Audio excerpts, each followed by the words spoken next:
ලොකු පියතුමනි පොඩි ප්‍රශ්නයක්. හිච්චෝ මට ලොකු පියතුමනි කියන්න එපා. මට ලොකු තාත්තා කියන්න. මොකද්ද ප්‍රශ්නේ?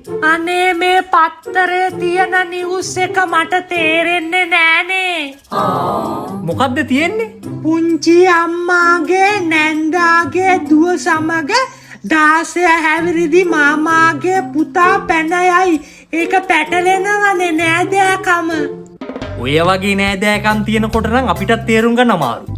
මං ඒ වෙලාවට කරන්නේ ඔය කියන නෑදෑකම නිකන් අපේ කාට හරි වුණා නම් කොහොමද කියලා හිතන එක. එතකොට ලේසි. දැන් ඔතන හිච්චගේ නෑදෑකම් වලින් ගත්තොත් පුංචි අම්මගේ නැන්දගේ දුව කියන්නේ චේතනා අක්කා.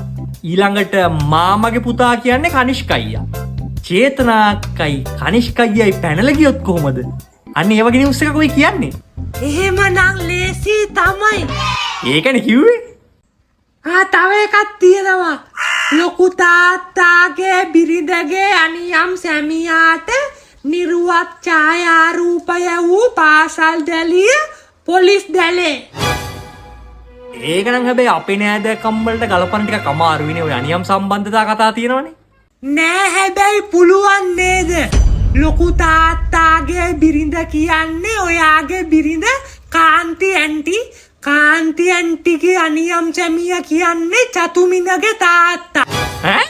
අපේ අක්කා චතුමිනගේ තාත්තට ෆොටෝ යවුවා වගේනේ. කාන්ති